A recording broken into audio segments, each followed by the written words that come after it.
Hello six class, welcome to online classes presented by AMM public school. बच्चों, आज आपका GK का turn है, तो निकालेंगे अपनी जीके की बुक्स। तो बच्चों, पेज नंबर 48 पर लेसन 38 मूवीज ऑन स्पोर्ट्स। बच्चों, आपने मूवीज तो सब देखते हैं हम लोग, जैसे कि बहुत सारी मूवीज होती हैं, तो कुछ मूवीज होती हैं जो किसी पर्टिकुलर गेम पर बनाई जाती है। तो ऐसी मूवीज बच्चों ये जो है ना, हमें याद रखनी चाहिए, जैसे कि भाग मिल्खा भाग, ये ट्रैक एंड फील्ड, यानी कि इसमें जो है ये मिल्खा सिंह, आपको पता है इंडियन रनर है 400 मीटर के, और इतना तेज भागते हैं, इंडिया में इनका रिकॉर्ड है। तो इनके ऊपर मूवी बनी थी, भाग मिल्खा भाग, ट्रैक एंड फील्ड के ऊपर ही मूवी थी।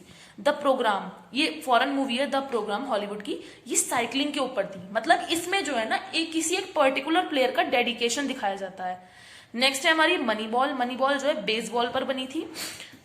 इनविक्टस, ये रग्बी पर बनी हुई। रग्बी एक गेम होता है बच्चों, आपने शायद कभी टीवी में देखा होगा, एक बॉल होती है, उस पतली सी बॉल होती है, वो हाथ में लेकर उसको भागते हैं बहुत जोर जोर से, तो उसको रग्बी कहते हैं। ड्राफ्ट डे, अमेरिकन फुटबॉल के ऊपर ये बनी हुई है। फॉक्स कैचर, रेसलिंग के ऊपर बनी है बच्चों। रेसलिंग इंडियन मूवी भी एक जो रेसलिंग के ऊपर बनी है, कौन सी है आप बता सकते हैं? गीता फोगाट, बबीता फोगाट रेसलर है ना, इंडियन रेसलर, तो दंगल बनी ना उनके ऊपर। और एक है हमारी मैरीकॉम। मैरीकॉम को हम जानते हैं वर्ल्ड चैंपियन रह चुकी है, 6 टाइम की वर्ल्ड चैंपियन, और हमारी जो है इन्होंने मेडलिस्ट हैं, ये ओलंपिक मेडलिस्ट भी हैं लंदन ओलंपिक्स में। एक है हमारी ये क्रॉस कंट्री, एमसी फारलैंड, यूएसए की मूवी है ये, क्रॉस कंट्री बच्चों इवेंट है एथलेटिक्स का, 11 किलोमीटर तक नॉन स्टॉप भागना पड़ता है इसमें, उसके ऊपर ये मूवी बनी हुई है। अजहर है, क्रिकेट पर मूवी बनी हुई है। अजहर इंडियन मूवी है बच्चों, ये क्रिकेट पर बनी हुई है। Next page number 39, lesson 39, world of books. बच्चों, हमारे जो है, आपने बुक्स तो देखी होंगी जो हम पढ़ते हैं, लेकिन कुछ बुक्स होती हैं जो राइटर्स लिखते हैं, और वो बुक्स जो होती है ना, उनमें बहुत ज्यादा नॉलेज होती है। जैसे कि consider the greatest English epic, this poem is in 12 books. ये एक पोएम है, एपिक है, जो 12 बुकों में है। Using a grand style, Milton deals with the fall of man and declares his purpose as to justify the ways of God to men. इसमें जो है मिल्टन ने बनाई है, जो बनाई है ये बुक, इसमें उन्होंने जस्टिफाई किया है भगवान और मनुष्य के बीच की बातों को, कि भगवान ने आखिर मनुष्य को बनाया किस लिए। तो इसमें इसका नाम है बुक का पैराडाइज लॉस्ट। क्या है? Paradise Lost. सेकेंड है, it was written by Charles Darwin ने लिखी है। In this book he propounded the theory of evolution को उन्होंने प्रोपाउंड किया है, which was based on natural selection, तो the origin of species. It was written by Kautilya. Chanakya Kautilya को आप जानते हैं, सबसे बड़ा कूटनीतिज्ञ था भारतीय।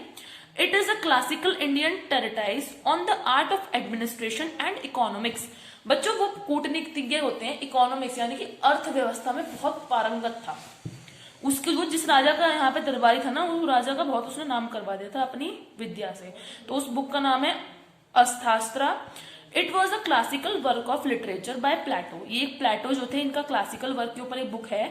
It consist of a dialogue between Plato and Socrates. और बच्चों, प्लेटो कौन था? पहले बताओ, सोक्रेट्स कौन था? सोक्रेट एक फिलोसोफर था जो जिनको मार दिया गया था, मतलब उनको डेथ कह दिया गया था कि आपको मरना होगा, पनिशमेंट दी गई थी, क्योंकि ये जो थे ना बच्चों सोक्रेट्स, ये क्या कहते थे कि ना, कभी भी किसी चीज पर ऐसे ही मत विश्वास करो, उसको पहले जांचो, परखो, क्वेश्चन करो कि आखिर ऐसा क्यों है, उसके बाद उसे मानो।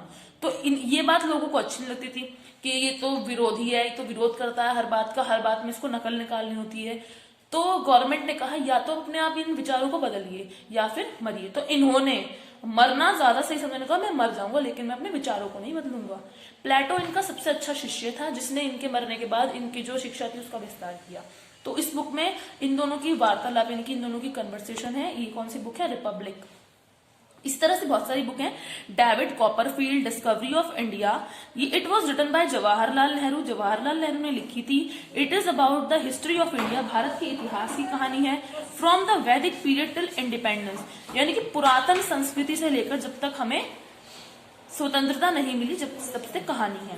It was a patriotic literary work by Bankim Chandra Chatterjee. बच्चों, बंकिम चंद्र चटर्जी कौन है? जिन्होंने हमारा देशभक्ति गीत वंदे मातरम लिखा है, उसके राइटर हैं ये Bankim Chandra Chatterjee. It was written to inspire Indians in their freedom struggle. इन्होंने जो बुक लिखी है उसमें इन्होंने इंडियन फाइटर्स यानी कि जो शूरवीर थे उनको प्रोत्साहित करने के लिए कहानी लिखी है। आनंद मठ इसी तरह से हमारी एक है डॉक्टर जिहागो और Gitanjali. It was a collection of poem written by Rabindranath Tagore. Rabindranath Tagore ने ये लिखी है Gitanjali. It was originally written in Bengali, Bengali में लिखी गई है। Later translated into English. Rabindranath Tagore was awarded the Nobel prize in 1913। Nobel prize बच्चों बहुत बड़ा प्राइज है इंडिया का, वो उनको दिया गया था। तो आज के लिए इतना ही, इतना करेंगे तो मिलेंगे नेक्स्ट वीडियो में। Okay bye, have a good day, thank you बच्चों।